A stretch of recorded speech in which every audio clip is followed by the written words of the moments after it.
Witness this. Mecca, 615 CE, midday sun turning the valley into a furnace. A woman named Sumaya bint Khayyat is staked to the ground in the courtyard of her owner's house, ropes around her wrists and ankles, rocks piled on her chest to keep her from rising. She's maybe 50 years old, a slave, worthless in the city's calculation of human value. Her husband Yasir is tied to a post 6 feet away, forced to watch. Their crime is simple. They believe in one God instead of 360.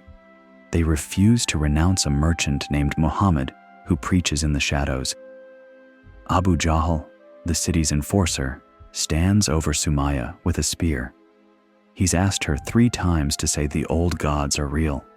She's refused 3 times. He drives the spear through her abdomen. She dies without screaming his name. Her husband dies the same day, same method.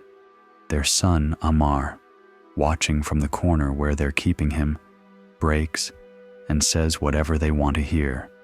He'll recant his recantation later. But in this moment, in the sun, with his parents bleeding into Mecca's dust, he learns what the message costs. This wasn't persecution for faith.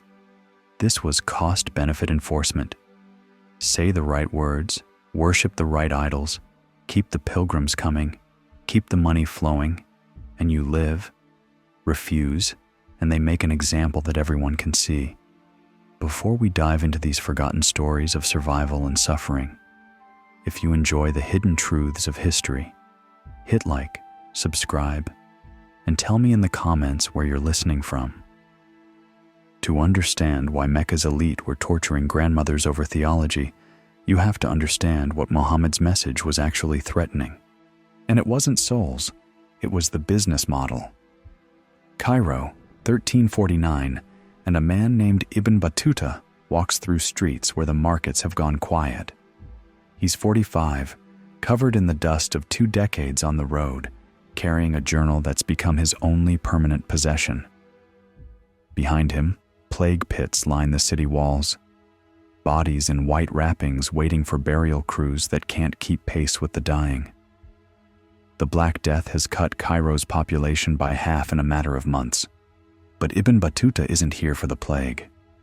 He's here because Cairo is the last great city of the Islamic world still standing with any real power, and he spent his entire adult life trying to see what that world actually is.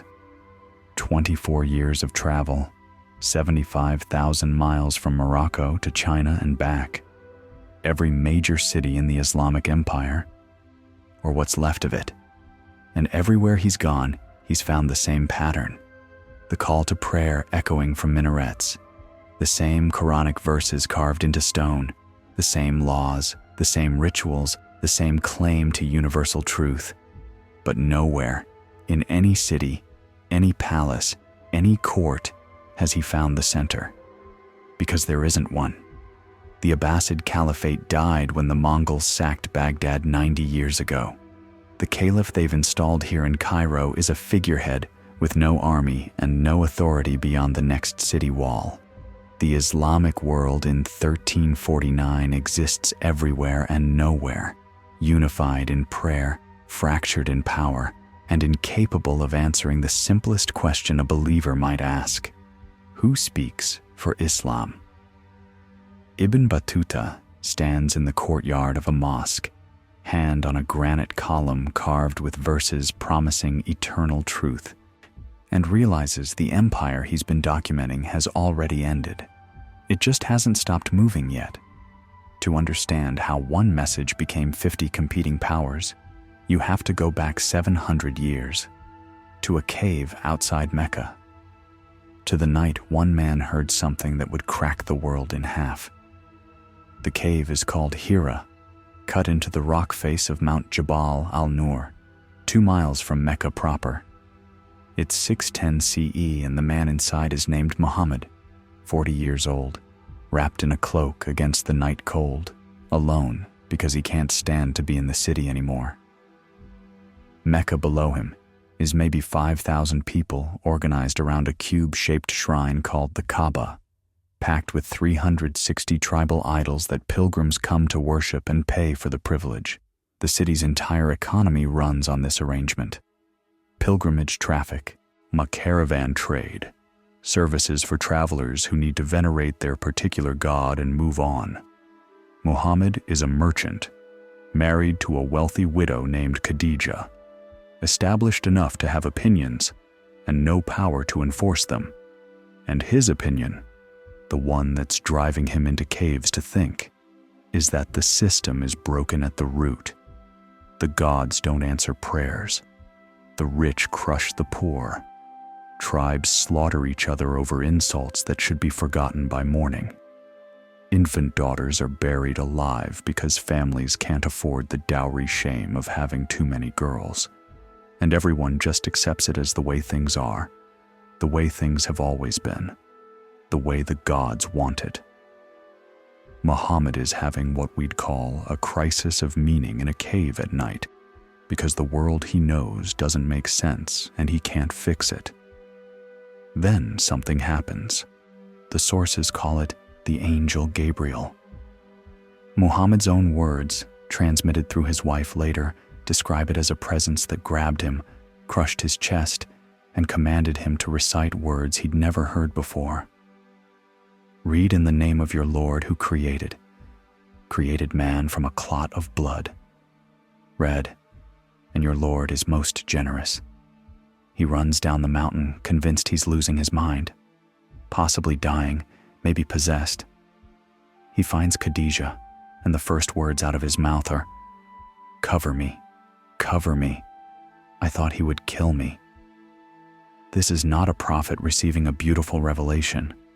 This is a man in a cave who heard something so terrifying he considered throwing himself off a cliff to make it stop. But the message keeps coming. And the core of it is simple enough that a child could understand and radical enough to get you killed. One God, no idols, no tribal hierarchy, no infanticide, everyone equal before divine judgment. Rich and poor, Arab and slave, man and woman, all accountable for what they do. The tribe doesn't save you. Your wealth doesn't save you. The old gods can't help because they were never real. There's just the account you'll give when you die, and it better be honest. Muhammad starts preaching this in Mecca, quietly at first, and the city's elite start doing math. The Quraysh tribe controls Mecca, split into competing clans who agree on exactly one thing: the Kaaba and its pilgrimage traffic cannot be threatened. Muhammad's message is that the idols are fake, which means the pilgrims are wasting their time, which means next year's pilgrimage revenue dies, which means Mecca dies. This isn't about theology. This is about a man telling customers the product is counterfeit and expecting the store owners to just accept it. So they calculate the threat. Muhammad has converted maybe 100 people in 5 years, mostly slaves, women, young men with no clan protection, people who have nothing to lose by believing, zero political power. But the message itself is a lit fuse. If it spreads, if pilgrims start hearing that Mecca's gods are lies, the entire economy collapses. Abu Jahl, Muhammad's own uncle and the city's enforcer, makes the call. You can't kill Muhammad directly because tribal law protects him as long as his uncle Abu Talib claims him, and Abu Talib is too powerful to challenge. But you can kill everyone around him, make the cost of belief higher than people can pay, make Muhammad watch his followers scream, and maybe he'll stop. So they do. Bilal, an Ethiopian slave, is staked in the sun with a boulder on his chest, told to renounce. He refuses, repeating 1, 1, 1 until his owner gets bored and sells him to a Muslim who frees him. Yasir and Sumaya don't have anyone to buy them out. They die in the street. Others are beaten, starved, exiled. Muhammad tells the ones who can to flee to Abyssinia, a Christian kingdom across the Red Sea that has actual religious freedom. About 100 leave. The ones who stay endure. And Muhammad keeps preaching because the message won't stop coming, and he's trapped between the vision and the violence, watching people die for words he can't take back. Then 619 hits, and everything collapses at once. His wife Khadija dies. His uncle Abu Talib dies. In the same year, he loses his economic support and his clan protection. He's 49 years old. His movement has maybe 150 followers, and Mecca's elite can finally kill him without breaking tribal law. He's got one move left. It's desperate, unlikely, and if it fails, Islam dies in 622, and you never hear the name. A delegation from a city called Yathrib, 280 miles north, had met him at the pilgrimage the year before. Their pitch was simple. We have two Arab tribes, Abbas and Khazraj, who've been killing each other for generations. We have 3 Jewish tribes caught in the middle.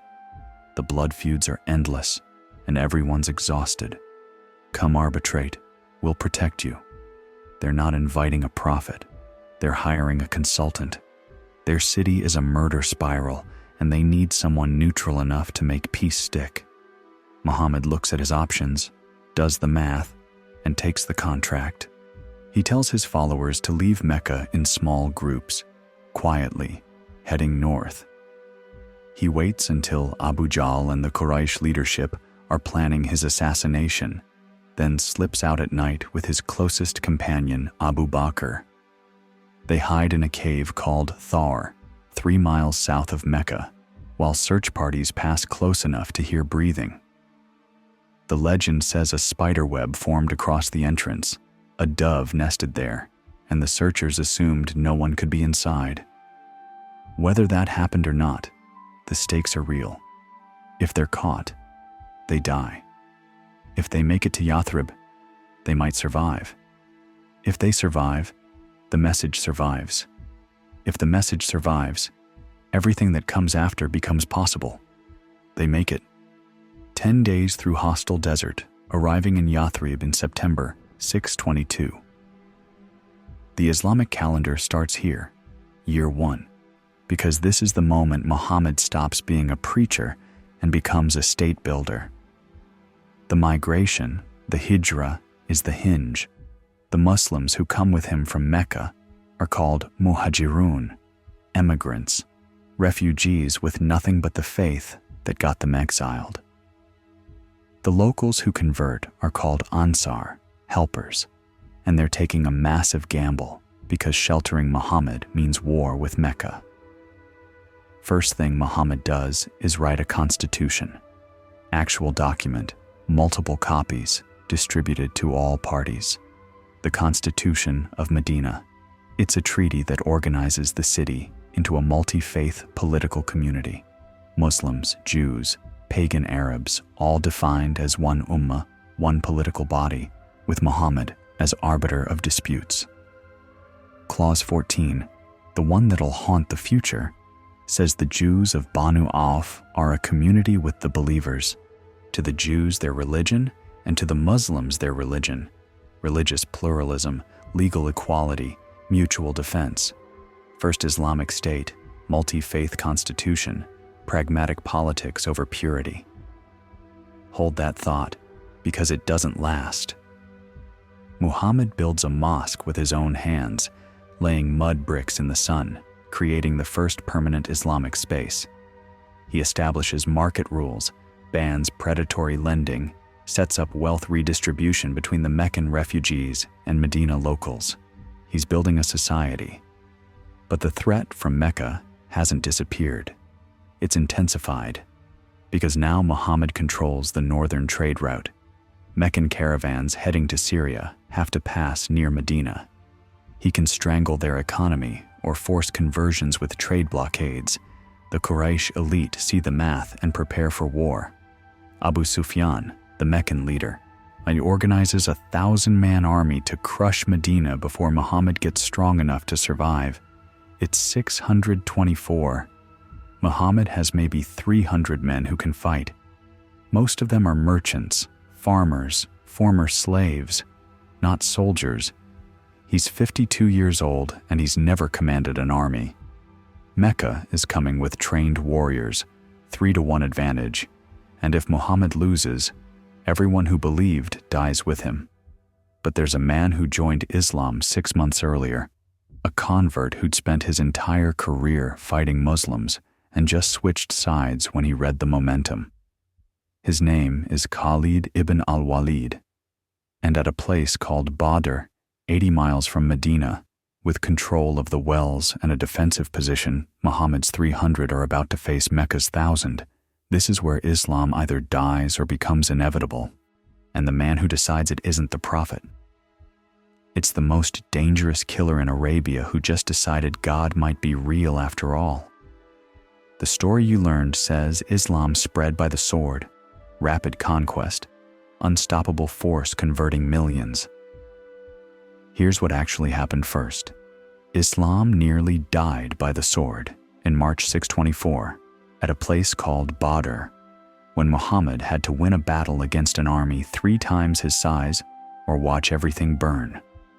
The conquests came later. Survival came first.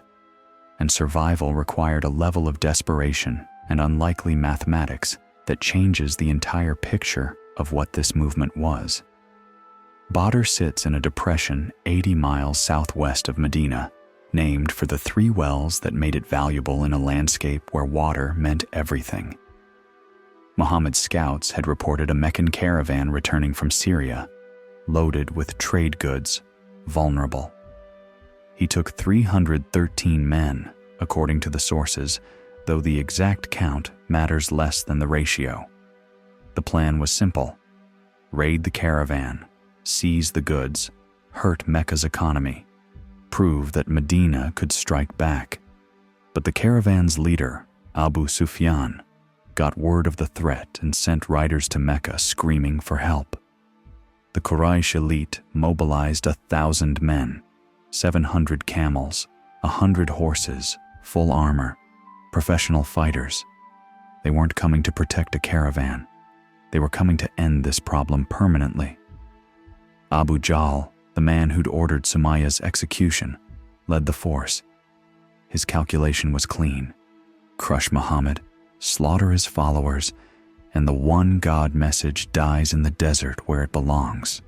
Muhammad got word the army was coming while he was still moving toward the caravan. He had a choice: retreat to Medina, admit weakness, lose credibility, or take position at the wells, control the water, and force a fight he had no mathematical right to win. He chose the wells. His men dug in, rested, filled every container they had. When the Meccan army arrived at dawn, they were already tired from a forced march, already thirsty, already looking at an enemy who'd taken the only tactical advantage the terrain offered.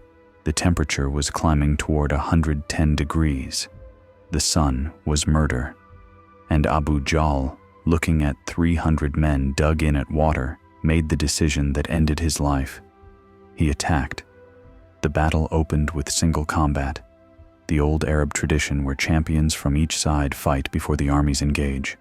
Hamza ibn Abdul Muttalib, Muhammad's uncle, 59 years old, stepped forward and killed the Meccan champion in seconds.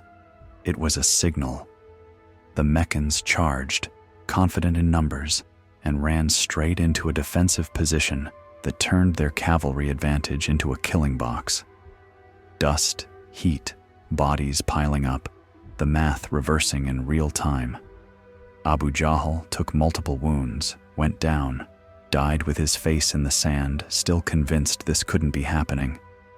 The Meccan line broke. They ran. 70 dead, 70 captured, the rest scattering into desert. Muslim casualties, 14. The exact numbers are disputed, but the ratio holds across every source.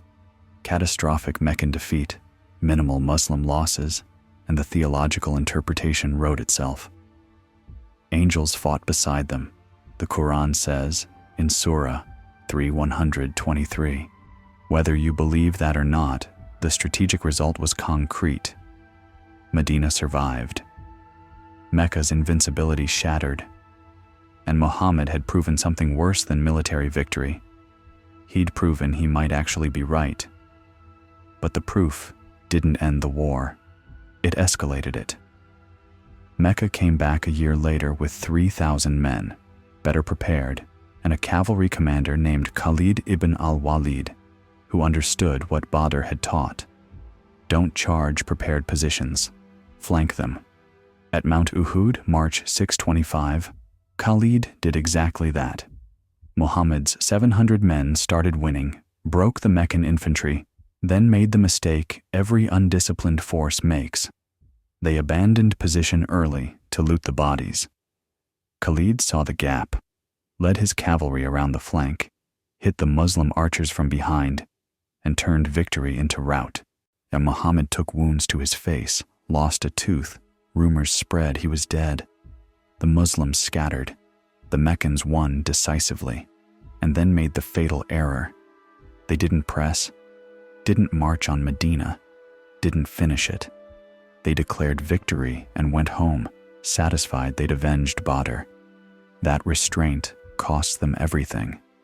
2 years later, Mecca tried one last time. 10,000 men, the largest army Arabia had ever seen, sieging Medina with enough force to starve the city into submission. Muhammad's response was a tactic no one in Arabia had seen before. He dug a trench. A Persian idea, revolutionary in a culture that fought with cavalry charges and individual heroics. The trench blocked the cavalry, turned the siege into a waiting game, and Mecca's coalition fell apart from internal politics and logistics. They went home. And Muhammad, now watching them leave, made the same calculation Abu Sufyan had been making. This can't continue. Someone has to win. So he shifted strategy entirely. 6 months later, in 628, he negotiated the Treaty of Hudaybiyah, 10-year truce, Meccan recognition of Medina's legitimacy, and the critical clause, Muslims could make pilgrimage to Mecca. Umar ibn al-Khattab, one of Muhammad's top commanders, was furious. He saw it as surrender. Muhammad saw it as infiltration. Every Muslim who went to Mecca on pilgrimage became a walking advertisement for the one God message. Inside the city, talking to Meccans, demonstrating that you could leave the old gods and survive. It was soft power as siege warfare.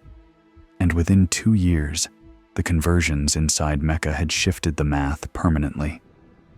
628, 6 months after the treaty, and Khalid ibn al-Walid, the cavalry commander who destroyed Muslims at Uhud, walked into Medina and converted.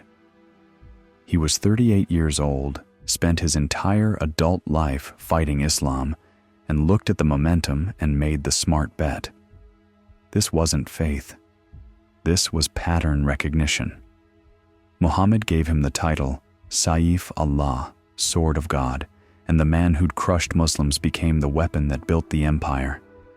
2 years later, January 630, Muhammad marched on Mecca with 10,000 men. No battle. The city surrendered. He walked into the Kaaba, destroyed the 360 idols personally, declared general amnesty for almost everyone who'd fought him. Even Abu Sufyan, who'd led armies against him for 8 years, converted and was spared. The tribal elites who'd tortured his followers, killed Sumayya, driven him into exile. They submitted and lived. And Muhammad, standing in the city that had tried to murder him, established the pattern that would define early Islam. Conversion and submission were the goal, not revenge. You could switch sides right up until the end. After that, Islam owned Arabia. But ownership didn't answer the question everyone was avoiding. Muhammad was 62. No sons had survived to adulthood. He'd never named a successor. And in June 632, he died in his wife Aisha's arms, fever taking him fast, leaving behind a message, an army, and a power vacuum that would fracture the empire before it finished expanding. His body wasn't even buried yet, and the fight started. Saqifa of Banu Sa'idah, a meeting hall in Medina, where Abu Bakr, Umar, and the Meccan elites were debating who inherits authority. Outside, Ali ibn Abi Talib, Muhammad's cousin and son-in-law, was preparing the body for burial. He was 32, raised by Muhammad since childhood, married to Muhammad's daughter Fatima, the closest thing to a blood heir the Prophet had. And he wasn't in the room where the decision was being made. The Ansar, Medina's locals who'd sheltered Muhammad when Mecca wanted him dead, argued they should lead.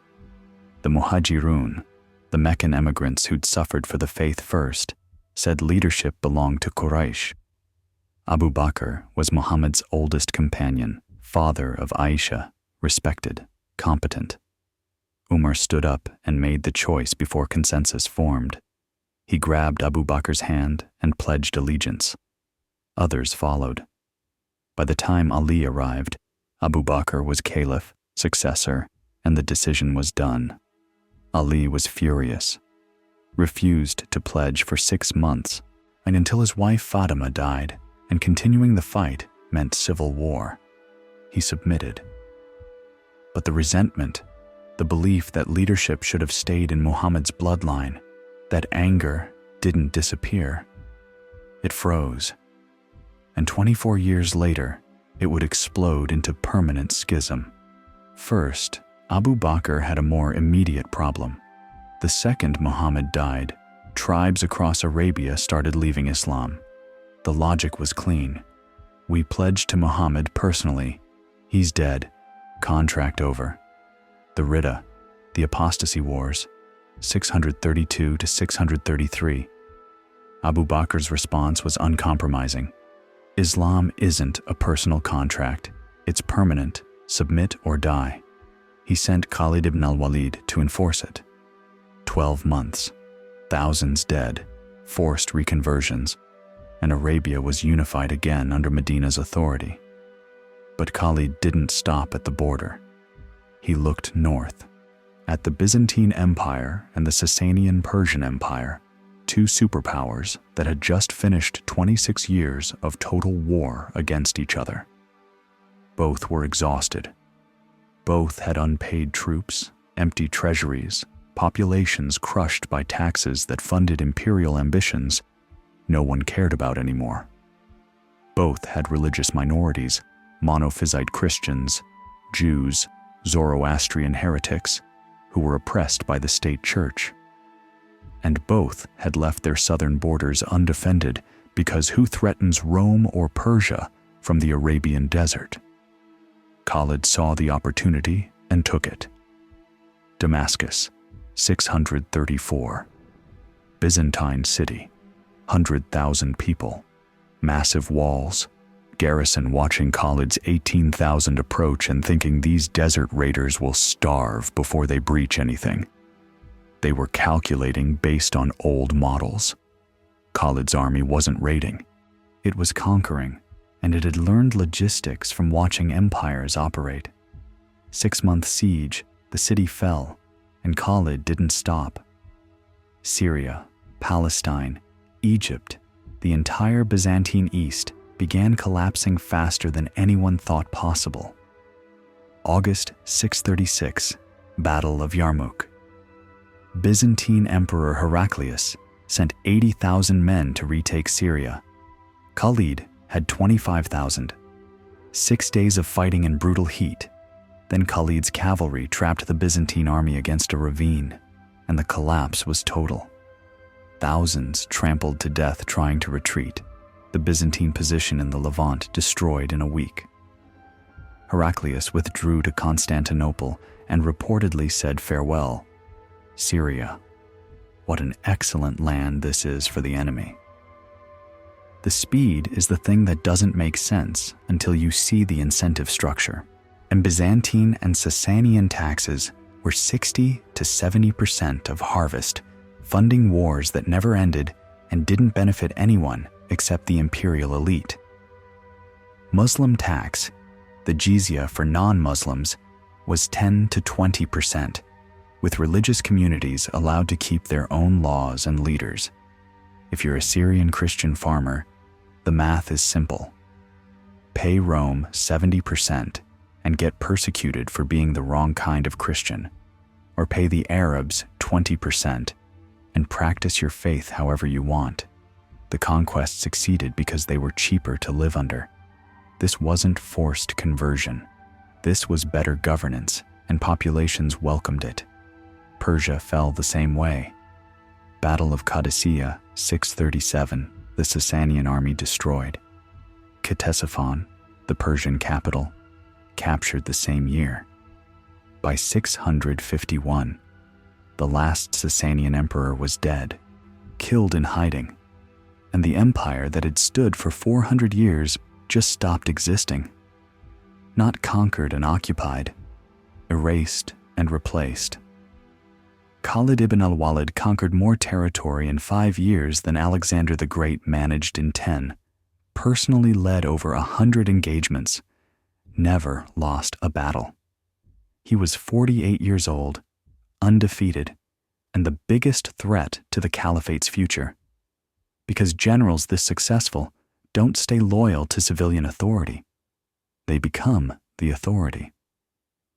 Umar ibn al-Khattab, second caliph, made the decision in 638.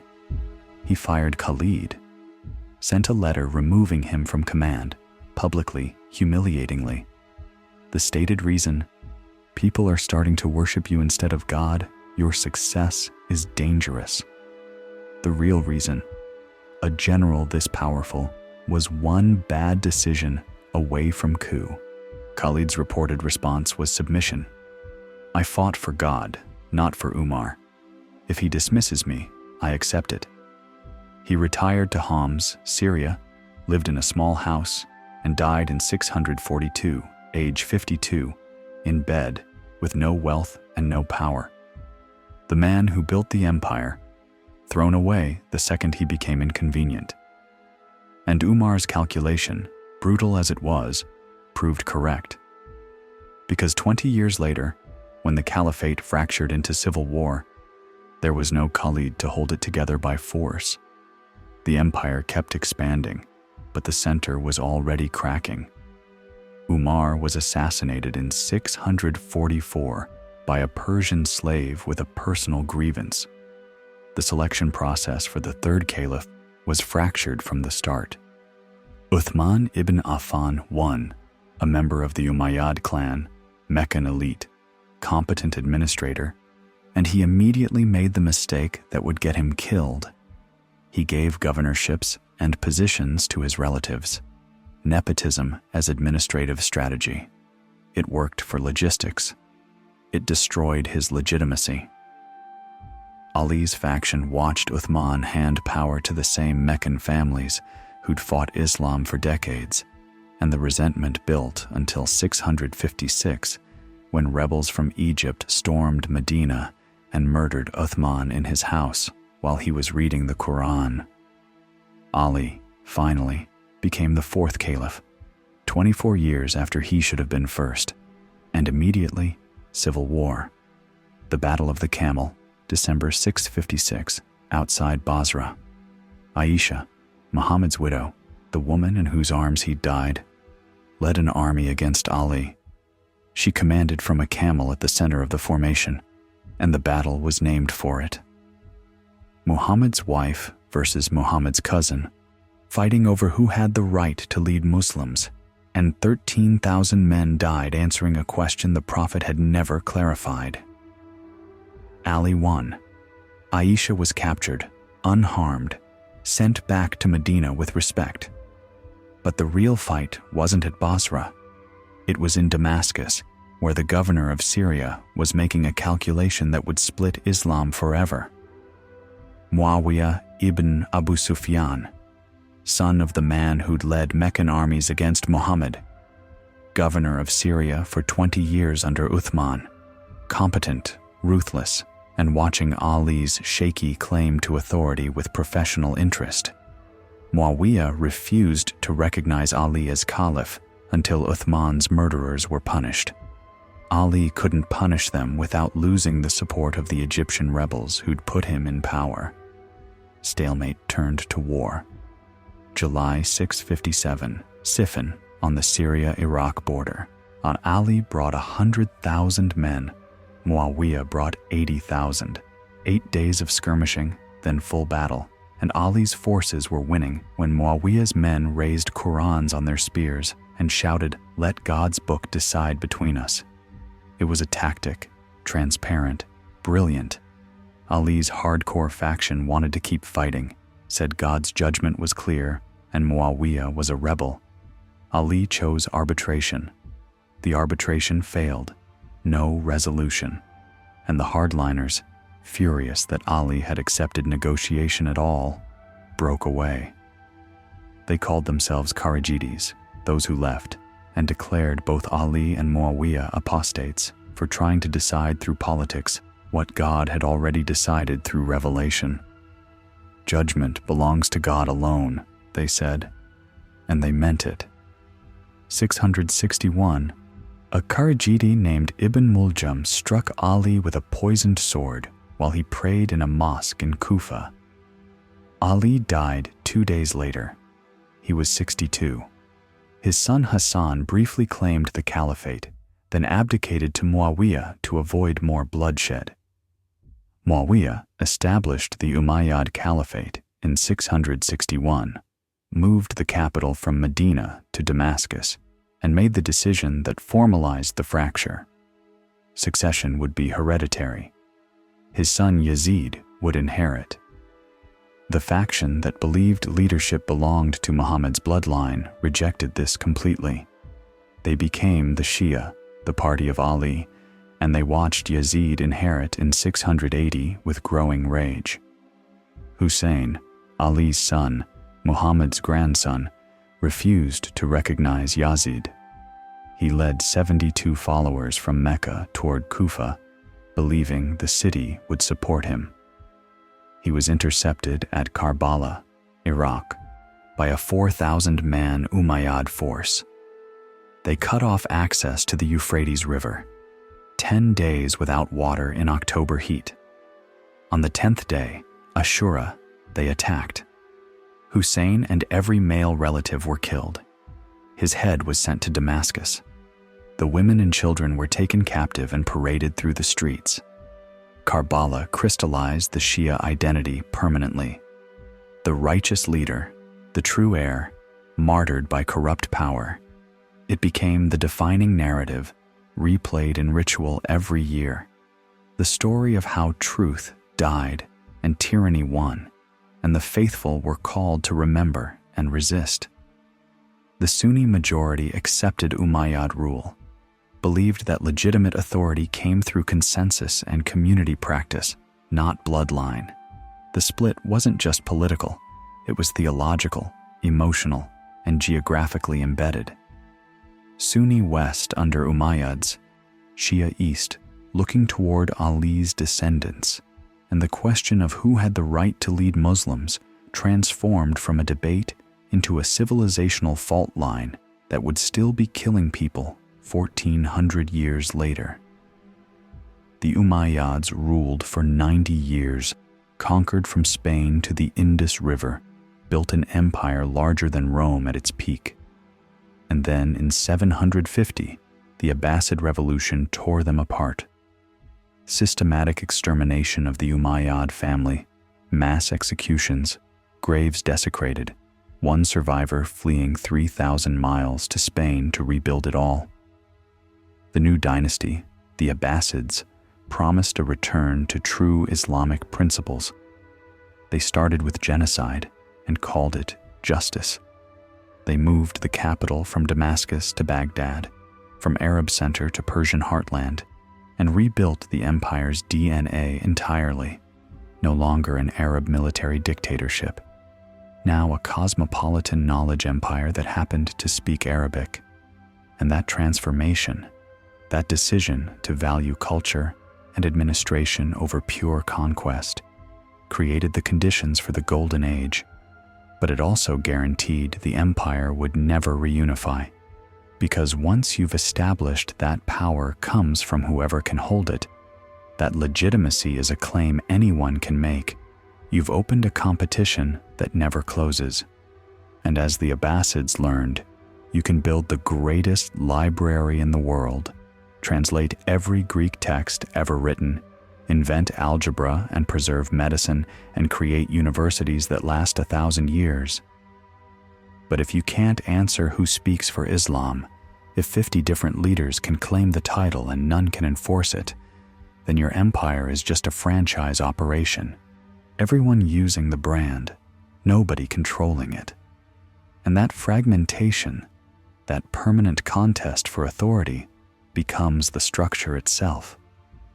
Baghdad, 762, and the second Abbasid Caliph, al-Mansur, is watching a circular city rise from empty ground on the banks of the Tigris. 100,000 workers, architects pulled from across the empire, engineers who understand irrigation and defensive geometry. The design is perfect symmetry. Inner circle for palace and mosque, middle ring for administration, outer ring for markets and housing. Population will hit 500,000 within decades, making it the largest city in the world west of China. Al-Mansur chose this location because it sits at the center of Persian trade routes, because it's 500 miles east of Damascus, and that distance is a message. The Umayyads built an Arab empire with military muscle and called it Islam.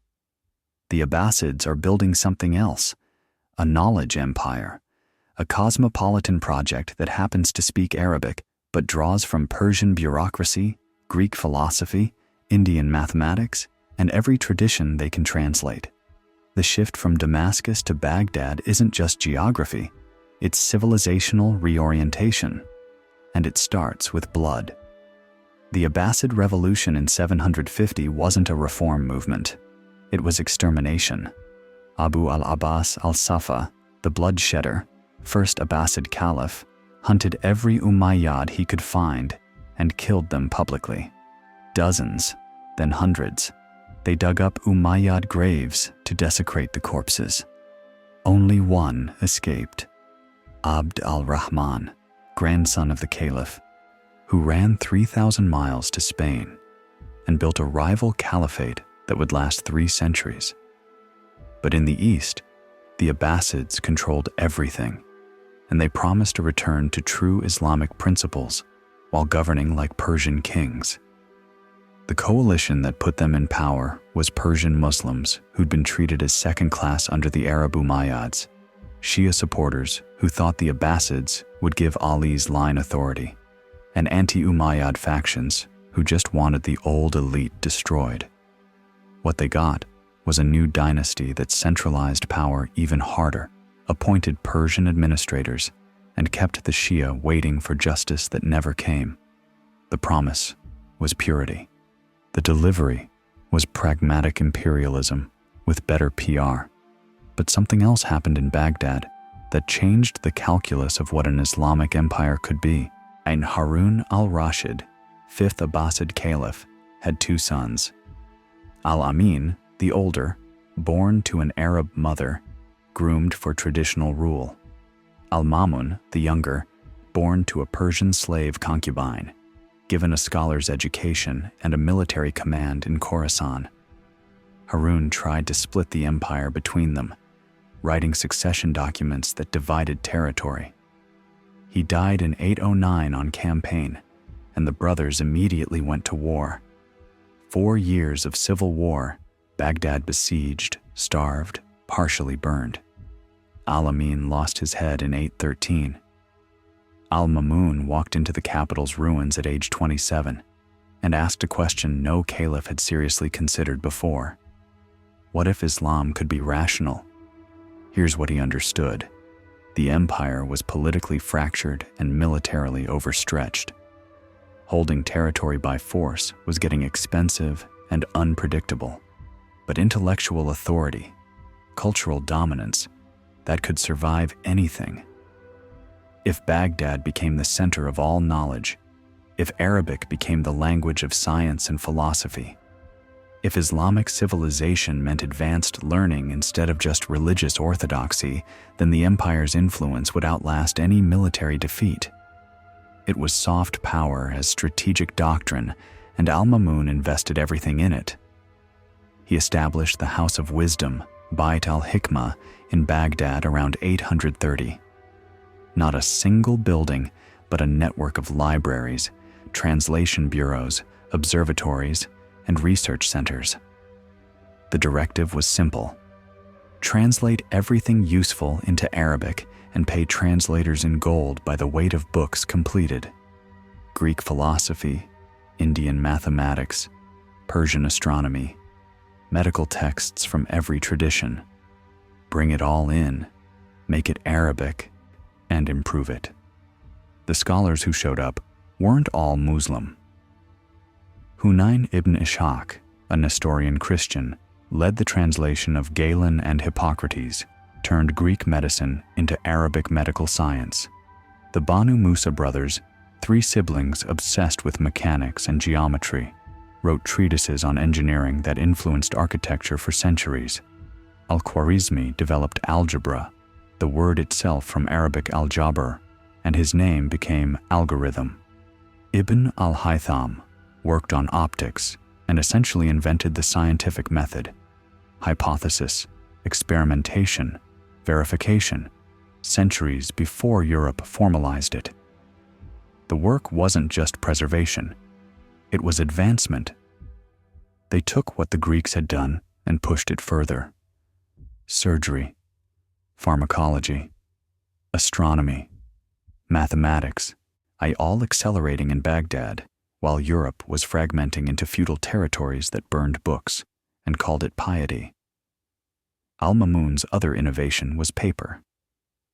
The technology came from China, captured after the Battle of Talas in 751, when Abbasid forces defeated a Chinese army and took paper makers prisoner. By al-Mamun's reign, paper mills were operating across the empire, making books affordable instead of luxury items reserved for elites. Public libraries opened in multiple cities. You could walk into a library in Baghdad, Cairo, Cordoba, and access texts that had been locked in monastery vaults in Europe. The intellectual gap between the Islamic world and Christendom in the 9th century wasn't close. It was civilizational. One side was creating universities and hospitals. The other was arguing over whether reading Aristotle damned your soul. But al-Mamun made one catastrophic error. He didn't just want Baghdad to be the center of knowledge. He wanted Islam itself to be rational, to align with Greek philosophy, to be defensible through logic instead of just revelation. So he adopted Mu'tazilite theology, a school that argued the Quran was created, not eternal, and that reason could judge scripture. And then, because he was caliph and had state power, he tried to enforce it. The Mihna, the Inquisition, started in 833 under al-Mamun and continued under his successors. Judges, scholars, anyone in an official position had to publicly accept Mu'tazilite doctrine or face imprisonment, flogging, execution. The target wasn't heresy, it was traditionalism. Al-Mamun wanted an empire where faith submitted to reason, and he was willing to use the same tools the Catholic Inquisition would later perfect: torture in defense of orthodoxy. Ahmad ibn Hanbal was a scholar, maybe 60 years old, respected for his knowledge of hadith, the recorded sayings of Muhammad. He was dragged to Baghdad in chains, brought before inquisitors, told to accept that the Quran was created. He refused. They flogged him, imprisoned him, threatened execution. He kept refusing. "How can a man speak about his Lord under the whip?" he reportedly said. And that line spread faster than any theological argument could. Ahmad became a martyr for traditional Islam while still alive. The Mihna backfired completely. Instead of creating rational Islam, it triggered a conservative backlash that would dominate for centuries. Al-Mamun died in 833 on campaign against the Byzantines in age 48, and the Inquisition continued until 848, when Caliph al-Mutawakkil reversed course entirely. Philosophy was restricted, traditionalism became state policy, and the intellectual project al-Mamun built started fracturing under religious pressure it was never designed to handle. Al-Mutawakkil, ruling 847 to 861, went further. He destroyed Shia shrines to suppress Shia identity. He enforced dhimmi restrictions on Christians and Jews, requiring special clothing, higher taxes, social marginalization. The cosmopolitan vision collapsed into sectarian enforcement. Then, in 861, his own Turkish slave soldiers, the Mamluks who'd become the empire's military elite, murdered him. The next 4 caliphs were puppets, installed and removed by Turkish generals who controlled the real power, and the provinces, watching Baghdad descend into military dictatorship, started making their own calculations. Spain had been independent since 756, when Abd al-Rahman I escaped the Abbasid massacres. By 929, Córdoba declared itself a full caliphate, rival to Baghdad. Egypt fell to local dynasties, Tulunids in 868, then Fatimids in 909, who claimed descent from Muhammad through Ali and declared themselves the legitimate Shia caliphate. North Africa fragmented into Berber kingdoms. Persia split into Safavid and Samanid emirates, who paid lip service to Baghdad but governed independently. By 900, the Abbasid Caliph controlled Baghdad and the surrounding territory. Religious authority only. No political power beyond Iraq. 3 competing caliphates. Abbasid in Baghdad claiming Sunni legitimacy. Fatimid in Cairo claiming Shia authority. Umayyad in Córdoba claiming dynastic continuity, each insisting they represented true Islam, none strong enough to force unity. But here's the twist that no one expected. The fracture made the civilization stronger. Córdoba, under Abd al-Rahman III, ruling 912 to 961, became the wealthiest city in Western Europe. Population 500,000, library with 400,000 manuscripts, street lighting, running water, public baths, 3,000 mosques. While Paris was a town of 20,000 where most people couldn't read, Córdoba had universities where Muslim, Christian, and Jewish scholars worked on the same texts. Al-Zarawi, called Abul Qasis in Latin, wrote a surgery encyclopedia there that became the standard medical text in Europe for 500 years. The knowledge Baghdad started, Córdoba preserved and transmitted. When Christian kingdoms conquered Toledo in 1085, they found libraries full of Arabic texts that had to be translated into Latin, and that translation movement sparked the European Renaissance. Europe's recovery from the Dark Ages ran through Córdoba's libraries. Cairo under the Fatimids, 969 to 1171, controlled Mediterranean and Red Sea trade. Al-Azhar University opened in 970, still operating today. Oldest continuously running university in the world. Fatimid wealth came from taxing the spice trade, silk routes, gold from Africa, and they used it to build a capital that rivaled Baghdad's peak. The Fatimids were Shia, theological enemies of the Sunni Abbasids, but they didn't try to conquer Baghdad. They just built a parallel power center and let trade make them richer than military expansion ever could. The eastern provinces, Nishapur, Samarkand, Bukhara, under Samanid and Ghaznavid rule, created a Persian cultural renaissance. Ferdowsi wrote the Shahnameh, 60,000 lines of epic poetry codifying Persian identity in a way that survived every conquest after. Omar Khayyam studied in Nishapur, wrote poetry, and advanced mathematics and astronomy. Al-Biruni, born in Khwarazm, became a polymath who studied everything from Indian philosophy to precise astronomical measurements. And Ibn Sina, Avicenna in Latin, born 980 in Bukhara, wrote the Canon of Medicine, 14,000 pages systematizing all medical knowledge.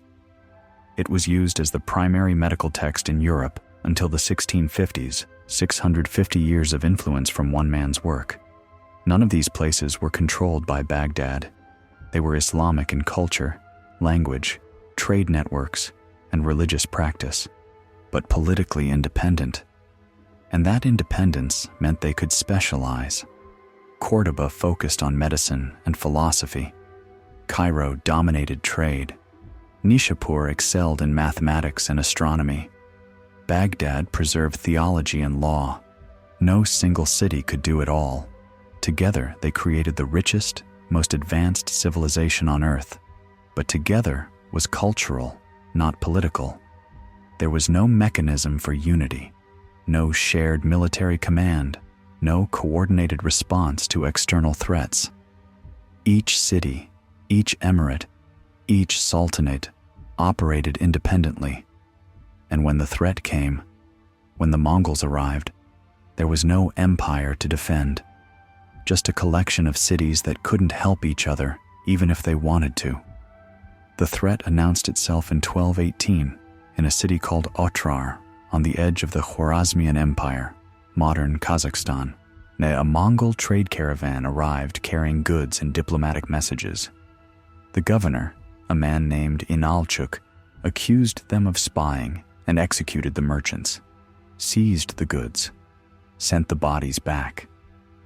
Genghis Khan's response was measured. He sent an ambassador demanding justice and compensation. Muhammad II, the Khwarezmian Shah, killed the ambassador and sent his head back to Mongolia.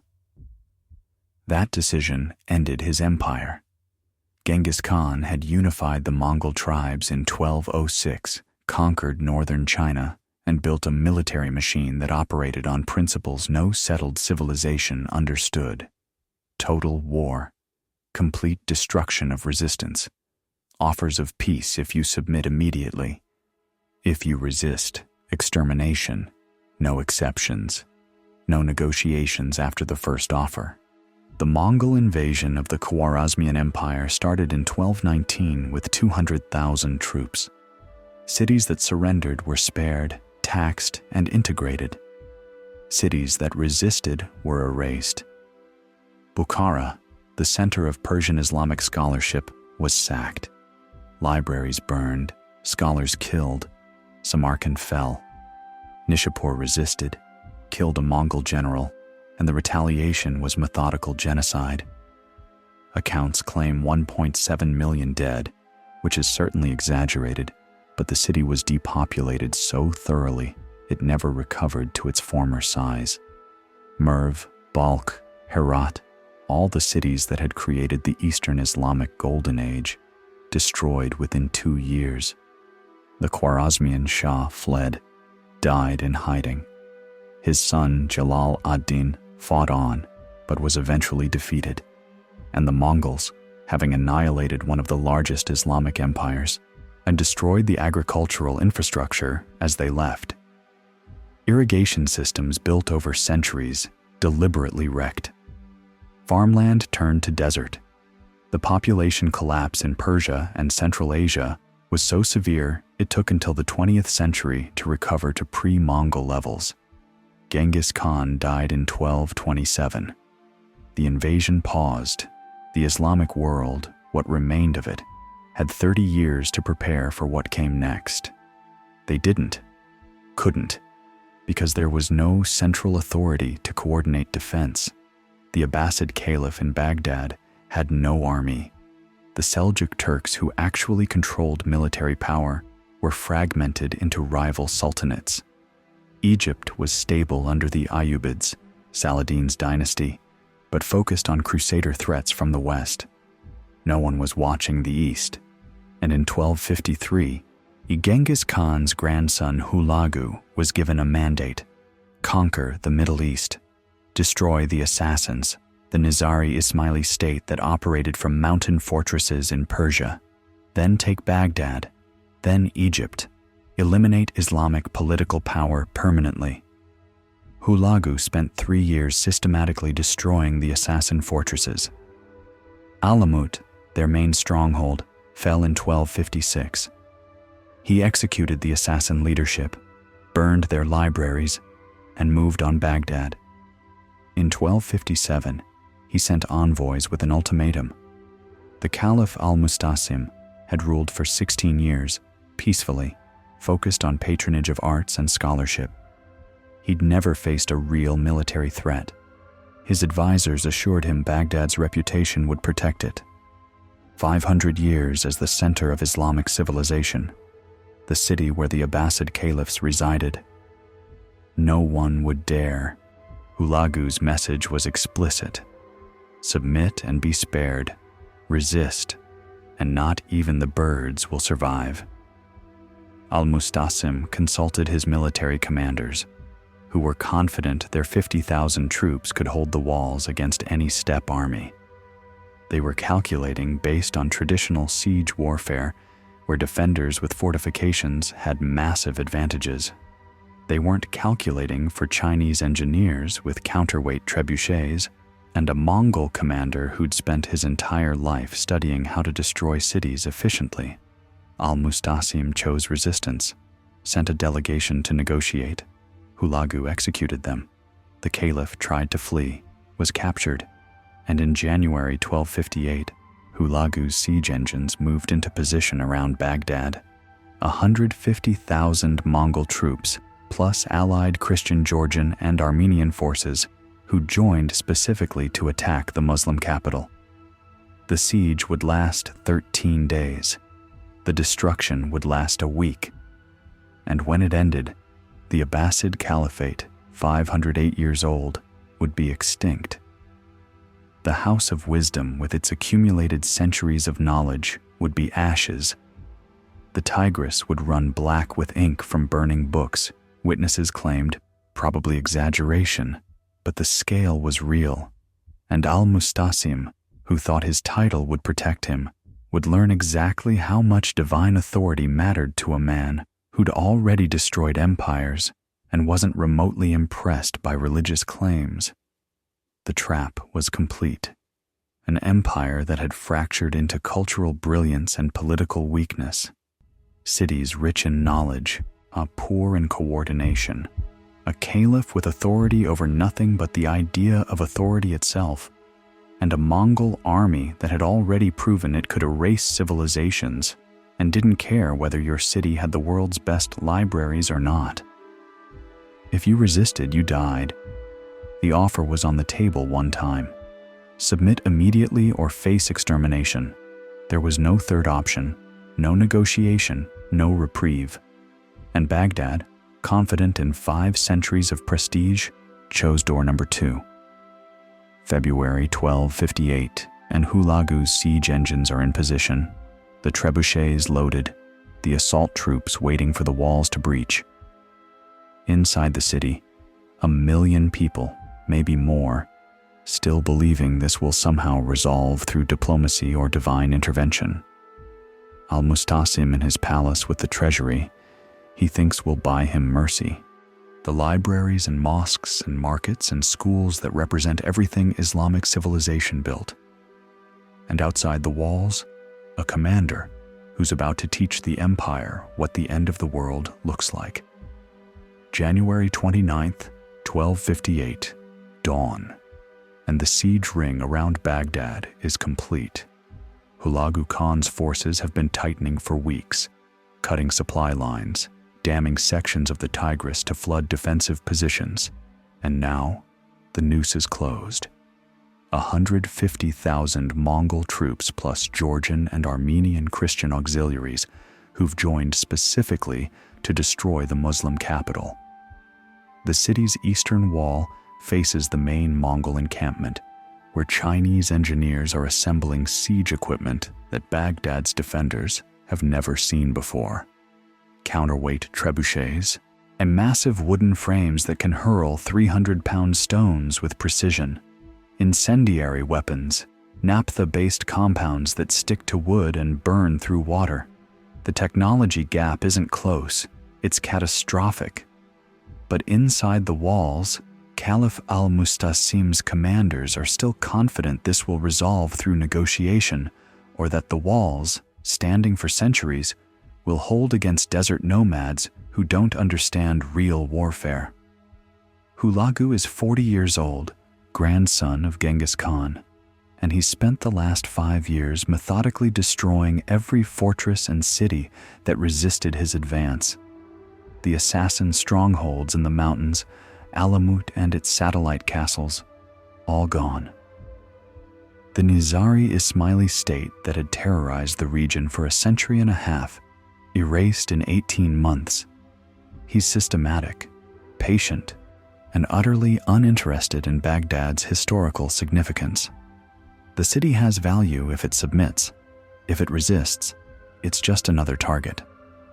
His wife, Doks Khatun, is a Nestorian Christian who travels with the army and has her own church tent. His chief astronomer is a Persian Muslim. His administrative staff includes scholars from multiple faiths. He's not destroying Baghdad because he hates Islam. He's destroying it because al-Mustasim refused the offer, and in Mongol logic, that choice has exactly one consequence. The bombardment starts at noon, stones arcing over the walls, smashing into buildings near the ramparts, announcing what's coming. The noise is constant, the rhythm deliberate. Every few minutes another impact, another section of wall or roof collapsing, dust clouds rising. Baghdad's defenders try to respond with their own siege weapons, but the range is wrong and the accuracy is worse. Mongol engineers have calculated trajectory and distance. They're not guessing. They're executing a plan worked out on a dozen previous sieges. The outer wall is 12 feet thick in places, built centuries ago when battering rams were the worst threat imaginable. The trebuchets aren't trying to break through yet. They're softening, destroying morale, making the defenders understand that time is against them. February 5th, 6 days into the siege, and the first major breach opens in the eastern wall. Mongol assault troops move forward in waves, shields overhead, climbing equipment ready. Baghdad's garrison tries to hold the gap, but the density of incoming fire, arrows and stones and burning pitch makes it impossible to maintain formation. The Mongols aren't charging blindly. They're probing, testing response time, seeing where the defense is weakest. They pull back after an hour, take minimal casualties, and the engineers adjust their targeting. The next bombardment hits the same section, widening the breach, and by nightfall, there are 3 separate gaps in the wall, none large enough to force entry yet, but all growing. Al-Mustasim sends another delegation, offers tribute, negotiation, anything to stop this without surrender. Hulagu has them executed in sight of the walls. The message is clean. The offer expired when you said no the first time. Inside the city, panic is starting to replace confidence. The markets are shutting down. Families with resources are trying to bribe their way into inner compounds, thinking proximity to the caliph's palace might offer protection. The garrison, 50,000 men on paper, is fragmenting under pressure they're not trained to handle. Medieval armies don't do well in sieges when the walls are actively collapsing. Morale breaks before the structure does. February 10th, and the assault begins in earnest. 3 breaches wide enough for mass entry, Mongol troops pouring through in coordinated waves while trebuchets continue bombarding other sections to prevent reinforcement. The fighting in the breaches is what happens when disciplined attackers meet defenders who've already lost the psychological battle. Baghdad soldiers try to hold, but the pressure is constant. The Mongols rotating fresh troops forward while the defenders exhaust themselves. Hand to hand in rubble, men slipping on loose stone, our shields buckling under the weight of bodies pushing from behind. A Mongol officer takes a spear through the throat and goes down without the formation wavering. The man behind him steps over the body and keeps advancing. That's the difference. The attackers are treating this as work. The defenders are fighting for survival, and it shows in every panicked movement. The eastern quarter falls first. Mongol troops spreading through streets, killing armed defenders, herding civilians into open squares. The systematic approach is already visible. Separate the fighters from the population. Kill the fighters immediately. Hold the civilians for assessment. Anyone who might be useful, skilled craftsmen, scholars, people with knowledge worth extracting, gets marked and moved to holding areas. Everyone else waits. The Georgians and Armenians, Christian auxiliaries who joined this campaign specifically to attack Muslims, are operating with enthusiasms that go beyond military necessity. Buildings are burning before the order to torch them. Bodies in the streets before resistance has even materialized. Hulagu's officers pull them back, not from mercy, but from tactical discipline. Uncontrolled burning destroys wealth and infrastructure they might want to preserve. The destruction will come, but it'll come systematically. By nightfall on the 10th, Mongol forces control half the city. The caliph's palace is still secure, protected by the inner walls and the remaining loyal troops.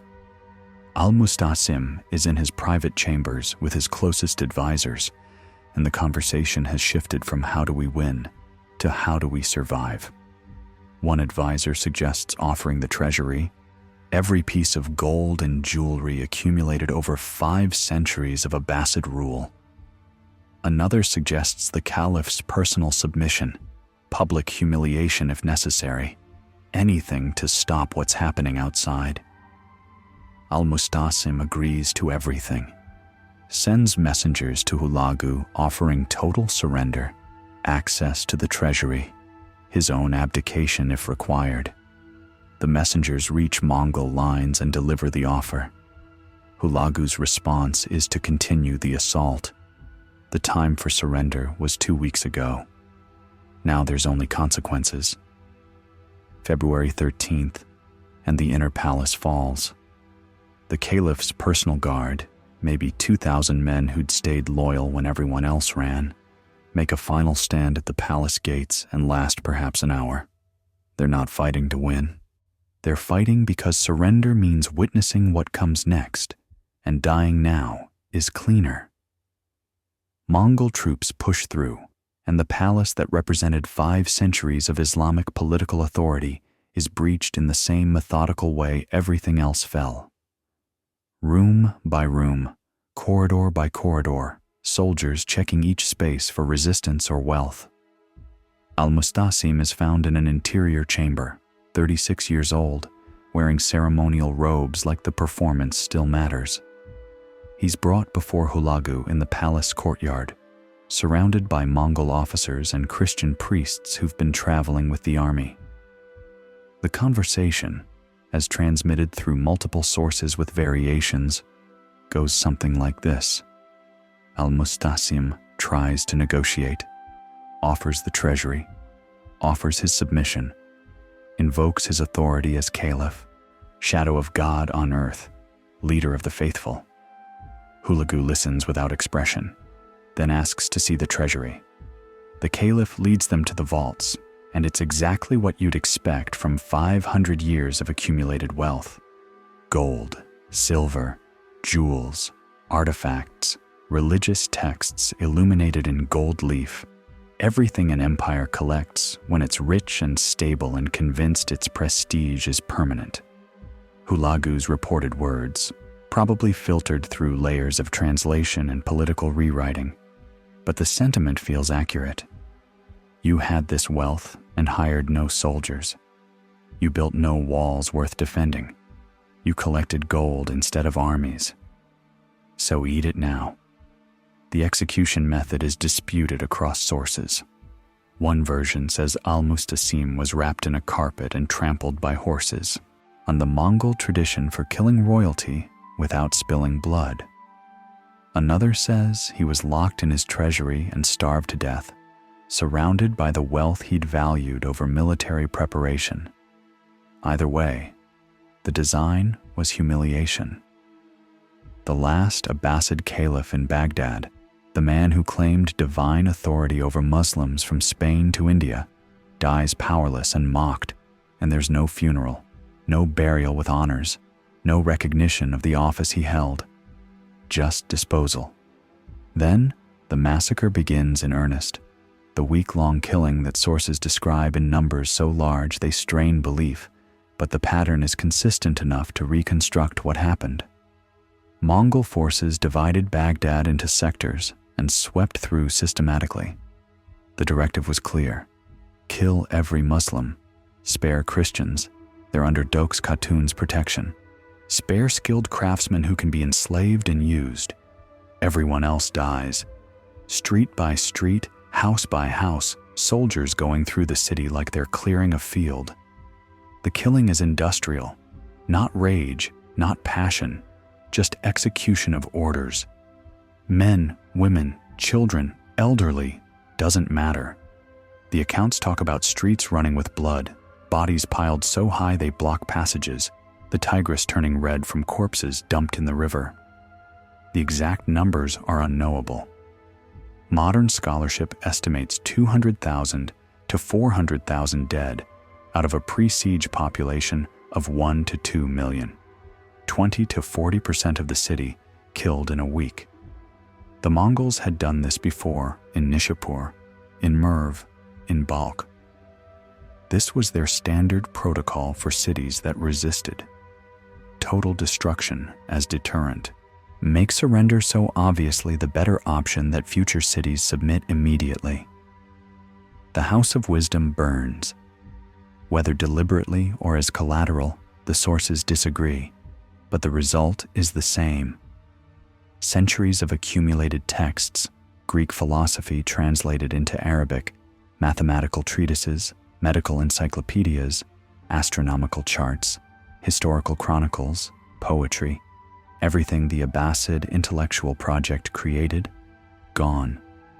The image that gets repeated, probably exaggerated but symbolically true, is the Tigris running black with ink from the burning manuscripts, so many books destroyed that the river changes color.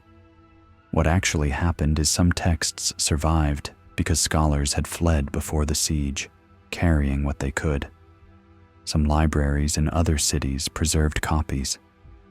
The knowledge wasn't completely erased, but the center, the accumulation, the concentration of learning that made Baghdad the intellectual capital of the world, that died in February 1258.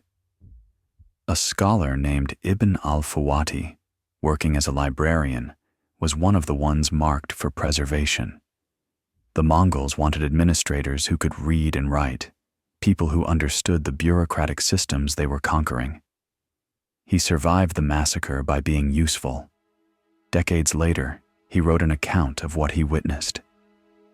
The week of killing, the systematic destruction, the libraries burning while scholars watched from their holding pens, unable to do anything but witness.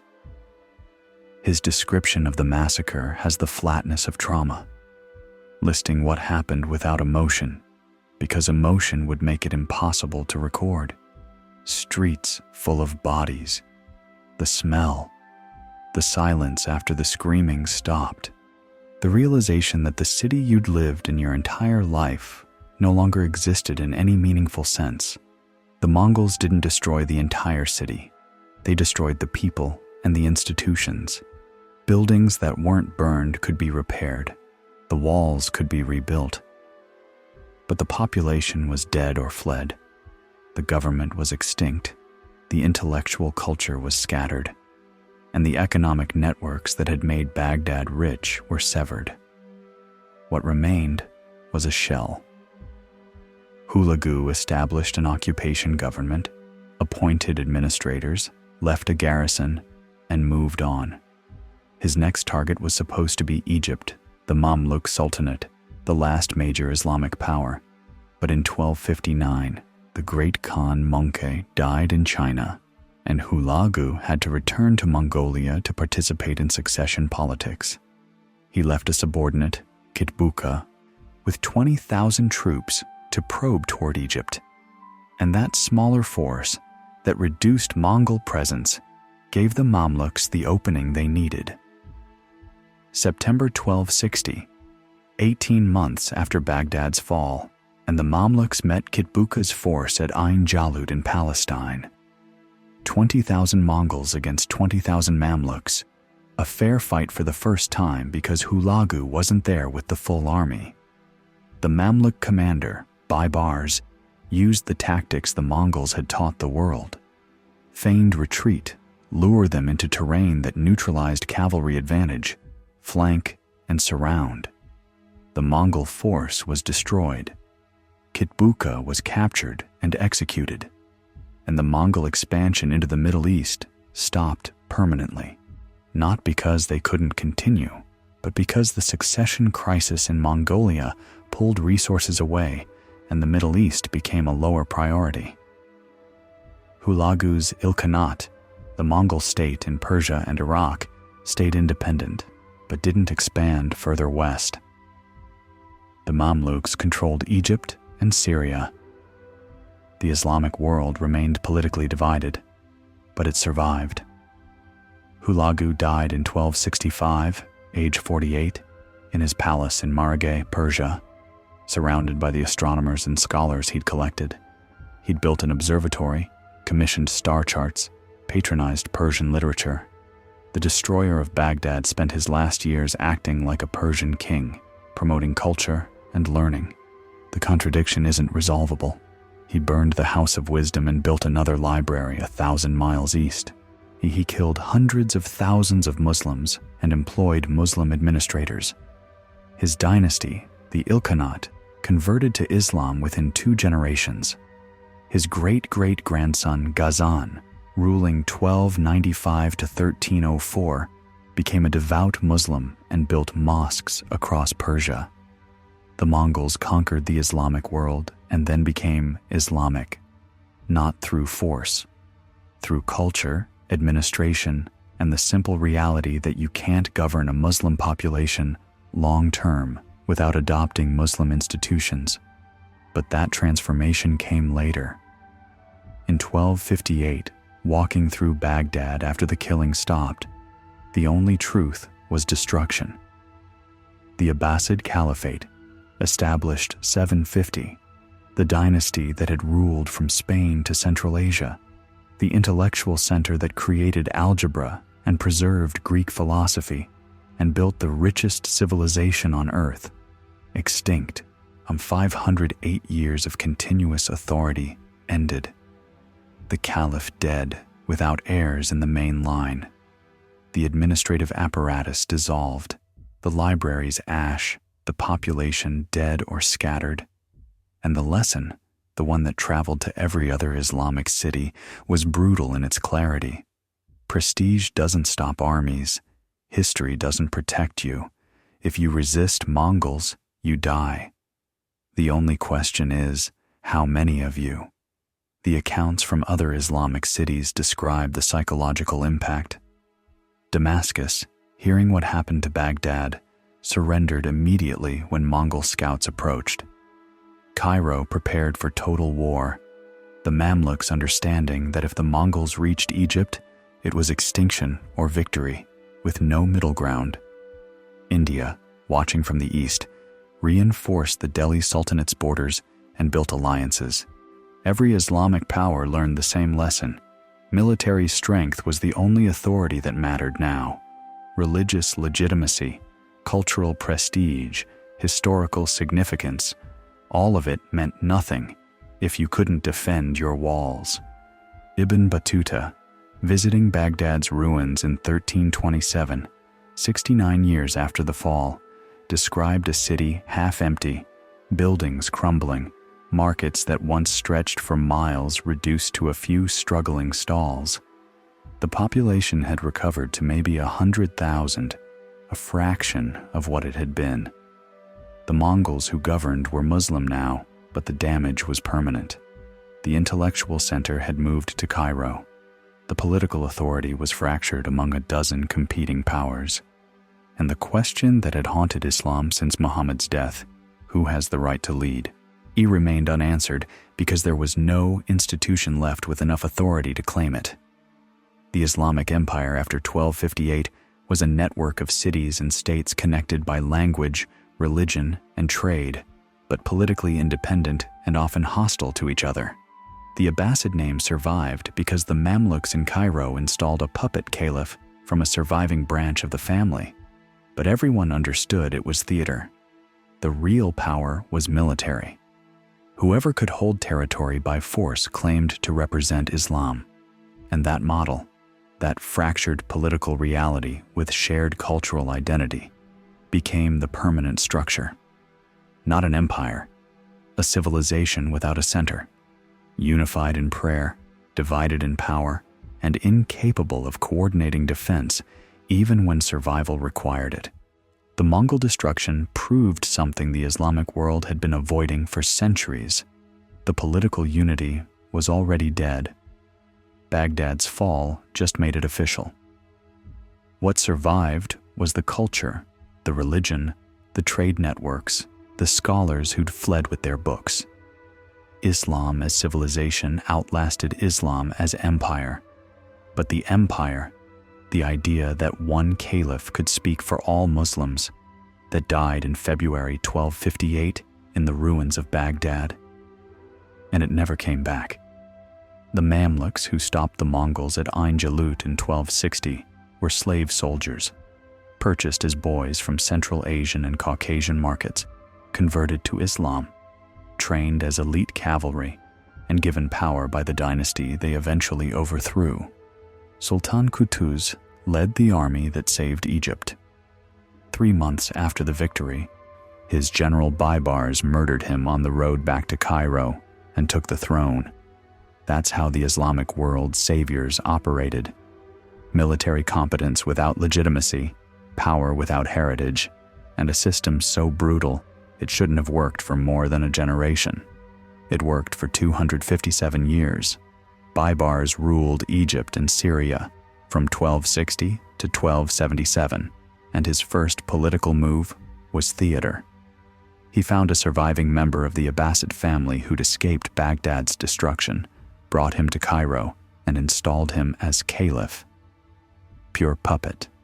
No army, no territory, no authority beyond the ceremony. But the symbolism mattered. The Mamluks could claim they were defending the legitimate caliphate, while everyone understood the caliph served at their pleasure. It was the model going forward. Military dynasties ruling in fact, new religious figureheads legitimizing in theory, and the gap between the two becoming structural. The question of who speaks for Islam had been answered. Whoever holds the most swords this decade. The Mamluks built Cairo into the richest city in the Islamic world by doing what they did best, controlling trade routes. They taxed everything moving between the Indian Ocean and Mediterranean, spices and silk and gold and slaves, and used the revenue to build mosques and madrasas that still stand today. Sultan Qalawun's hospital and school complex, finished 1285, treated 4,000 patients daily and taught medicine to students from across the Islamic world.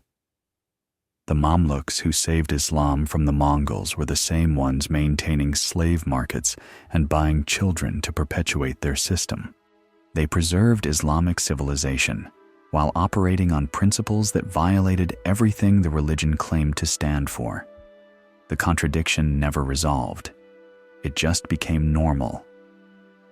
But here's what happened in Persia that nobody expected. Hulagu's Ilkhanate, the Mongol state built on Baghdad's corpse, started absorbing Islamic culture almost immediately. Hulagu himself collected scholars, built observatories, patronized Persian poetry. His son Abaka continued the pattern. By 1295, 70 years after the Mongol invasion started, Ghazan Khan took power and converted to Islam, not as political strategy, as genuine religious transformation. He built mosques, enforced Islamic law, promoted Muslim scholars, and turned the dynasty that had killed the Abbasid caliphs into the dynasty that claimed to defend Islamic civilization. His vizier, Rashid al-Din, compiled a universal history that preserved knowledge the Mongols had destroyed a generation earlier. The invaders became the thing they'd annihilated, and they called themselves the true defenders of the faith. That pattern, that absorption, became the model for every subsequent conquest. The Seljuk Turks before the Mongols, nomadic warriors from Central Asia who conquered Baghdad in 1055, converted to Islam and became its military champions. The Mamluks in Egypt, slave soldiers who overthrew their masters, became Islam's saviors against Mongol and Crusader threats. The Ottomans emerging in Anatolia after Seljuk collapse, Turkish warriors who built the longest-lasting Islamic empire by combining military discipline with Islamic legitimacy and Byzantine administrative genius. Every invader who touched the Islamic world either got destroyed or got absorbed.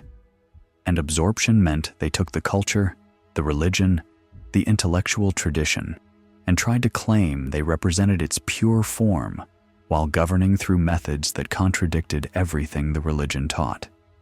The Ottomans proved the formula could scale. They took Constantinople in 1453, ending the Byzantine Empire after 1,000 years, and Mehmed the Conqueror walked into Hagia Sophia and converted it to a mosque. The symbolism was complete. The Islamic empire that had fractured now controlled the city that had been Christianity's eastern anchor. Ottoman territory at its peak under Suleiman the Magnificent, ruling 1520 to 1566, stretched from Hungary to Yemen, from Algeria to Iraq. 15 to 30 million people under one administration, the largest Islamic empire since the Umayyads. But even at maximum extent, it controlled maybe a third of the Muslim world. Persia was separate under Safavid rule. India was independent under Mughal emperors. North Africa beyond Ottoman reach had its own dynasties. The dream of unified Islamic political authority remained dead. What existed was competing empires, each claiming legitimacy, none able to enforce it beyond their borders. The Safavids in Persia made the critical decision in 1501 that guaranteed the Sunni-Shia split would be permanent and geographic. Shah Ismail declared Shia Islam the state religion and forced conversion of the population. Persia had been mixed Sunni and Shia for centuries. Within 2 generations, it was uniformly Shia, and that religious boundary became an ethnic and political one. Sunni Ottomans in the west, and Shia Safavids in the east, and the border between them a permanent war zone. The conflicts between Ottoman and Safavid empires from 1514 to 1639 killed hundreds of thousands and established the sectarian geography that still defines the Middle East. Iran Shia, Saudi Arabia and Gulf states Sunni, Iraq mixed and fighting about it, Syria and Lebanon fragmented along the same lines. The Safavids didn't create the split, that came from Karbala in 680, but they made it territorial and irreversible. The Mughals in India built the richest empire on earth by governing a Muslim minority, ruling a Hindu majority, and somehow making it work for 2 centuries.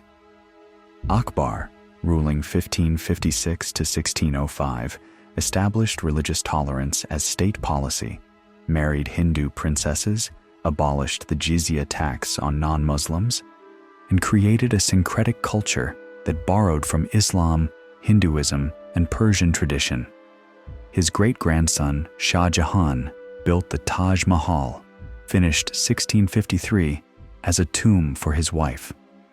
20,000 workers, 22 years of construction, a monument to love that cost more than some nations' annual revenue.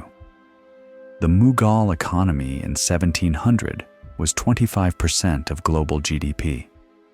They were richer than Europe, richer than China, the wealthiest civilization in human history up to that point.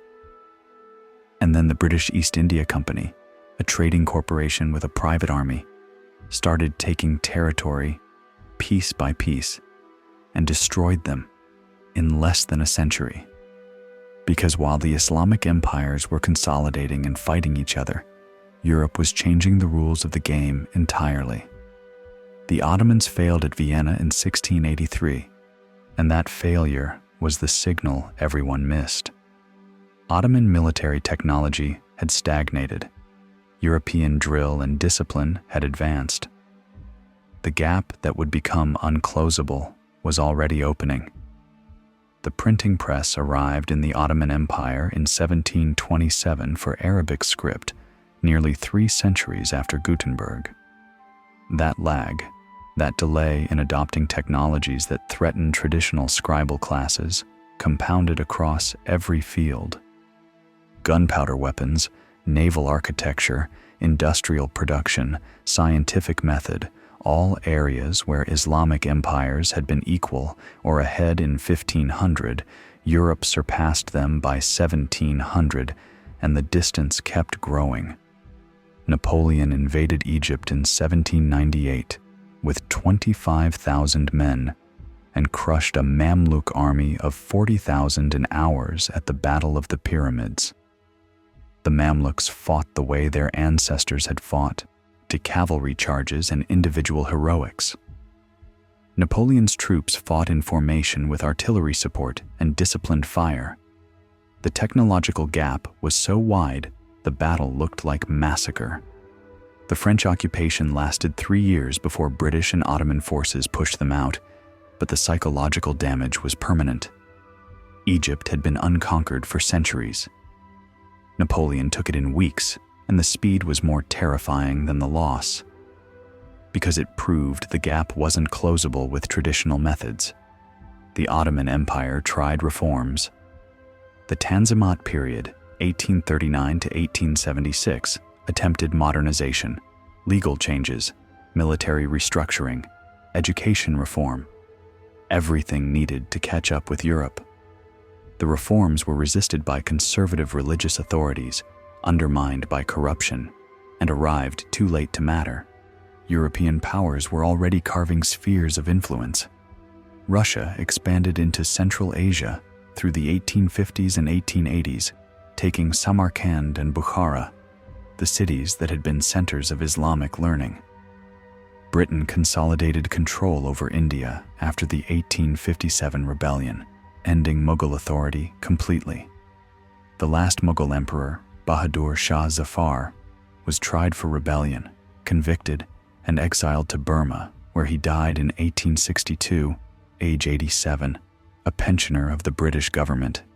France took Algeria in 1830, Tunisia in 1881, Morocco in 1912. By 1914, nearly every majority Muslim territory was either a European colony or under European political control. World War I finished what the Industrial Revolution started. The Ottoman Empire entered on Germany's side, lost catastrophically, and was dismembered by the Treaty of Sèvres in 1920. The Arab territories, Syria, Iraq, Palestine, were divided between Britain and France under the Sykes-Picot Agreement, drawn on maps by diplomats who'd never visited and didn't care about ethnic or sectarian boundaries. The Balfour Declaration promised British support for a Jewish homeland in Palestine, planting a conflict that would define the region for the next century. And in Anatolia, Mustafa Kemal Ataturk fought the Turkish War of Independence, established modern Turkey, and made a decision that ended 1,300 years of Islamic political tradition. On March 3, 1924, he abolished the caliphate. The last caliph, Abdulmasid II, was deposed and exiled. The office that had existed since Abu Bakr in 632, the symbolic center of Islamic unity, declared extinct by a secular nationalist who didn't care about religious authority and had the military power to enforce it. Muslims across the world reacted with shock. The caliphate had been politically meaningless for centuries, a puppet institution controlled by whoever held military power, but symbolically, it was the anchor. The connection to Muhammad, the idea that someone somewhere represented legitimate Islamic authority. Ataturk said the job doesn't exist anymore, and there was no institution left strong enough to contradict him. The Islamic world entered the 20th century with no political center, no religious authority everyone recognized, and 50 competing nations that couldn't agree on unified response to anything. They formed the Organization of Islamic Cooperation in 1969, 57 member states, I-0 enforcement power, symbolic only, same problem as 1,258, unified in faith, fractured in power, and the fracture permanent. But the empire that ended politically in 1924 continued as culture, religion, and identity. Pakistan created in 1947 as an Islamic state from British India, immediate war with India that never really ended. Indonesia, independent in 1945, largest Muslim country by population, 230 million Muslims governing themselves in a system that blends Islam and democracy and local tradition. The Middle East carved into new nations, Syria, Iraq, Jordan, Lebanon, all invented by Europeans, all unstable from birth because the borders made no sense and forced rival groups into shared territory. Egypt independent but British influenced until Nasser took power in 1952 and tried Arab nationalism as the answer, only it failed. Arab unity couldn't survive national interests, and by the 1970s, every attempt at pan-Arab political union had collapsed. Then 1979 and the Iranian Revolution changed the equation again. Ayatollah Khomeini returned from exile, overthrew the Shah, and established an Islamic republic that claimed Shia religious authority could govern a modern state. It was the first successful Islamic revolution in the modern era, and it sent a signal across the Muslim world: political Islam as answer to Western domination, religious government as resistance to secular nationalism. Saudi Arabia, terrified of Iranian influence, started exporting Wahhabi ideology harder, funding mosques and madrasas globally, spreading an ultra-conservative Sunni interpretation as counter to Shia revolutionary theology. The proxy war between Saudi Arabia and Iran that defines the Middle East today, Syria and Yemen and Iraq as battlegrounds, that's the Safavid Ottoman conflict in modern form. Same sectarian divide, new weapons, and American and Russian interference making it worse. The political empire died. The identity didn't. 1.8 billion Muslims in 2024, spread across 50 majority Muslim countries and significant minorities in dozens more. The largest religious group after Christians and growing faster. But still no political unity, no single authority, no mechanism for coordinated action. The Organization of Islamic Cooperation can't enforce anything. When Israel bombs Gaza or Myanmar, commits genocide against Rohingya Muslims, or China imprisons Uyghurs in Xinjiang, the Islamic world issues statements and does nothing. Because there's no empire, just nations with competing interests who happen to share a religion. And the religion itself is fractured. Sunni, Shia, Sufi, Salafi, Ahmadi, dozens of schools of thought all claiming to represent true Islam, none able to claim authority over the others. Ibn Battuta's observation from 1349 remains true in 2024. Everywhere the same call to prayer. Nowhere the same authority. He traveled 75,000 miles and found one faith and 1,000 kingdoms. Today, it's one faith and 50 nations plus diaspora communities in every major city on earth. The political unity that Muhammad tried to build in Medina, that the Umayyads and Abbasids claimed to represent, that the Ottomans attempted to revive, it never existed as anything but temporary force. The empire lasted 13 years if you count unified authority from 622 to 635. It lasted 90 years if you count Umayyad military control. It lasted 500 years if you count Abbasid symbolic legitimacy.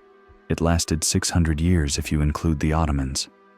It never ended if you count cultural and religious influence. All of those are true. The empire is whatever you choose to measure. What survived wasn't the political structure.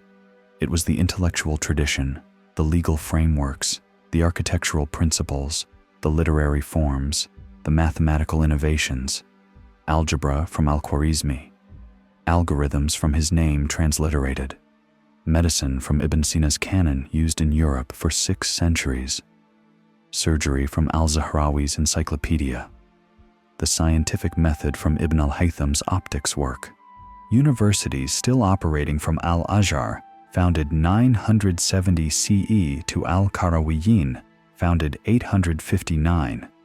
The preservation of Greek philosophy that sparked the European Renaissance.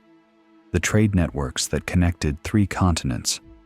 Islamic civilization achieved more in 700 years than most empires manage in their entire existence.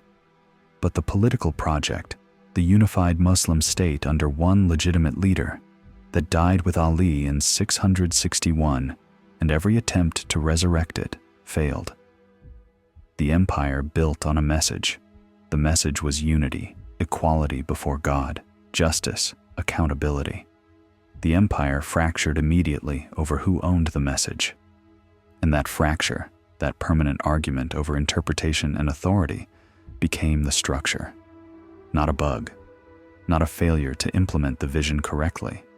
The fracture was the natural result of absolute certainty meeting human politics. When you believe your interpretation of truth is the truth, and someone else believes their different interpretation with equal certainty, there's no mechanism for resolution except force. And force creates winners and losers, not unity.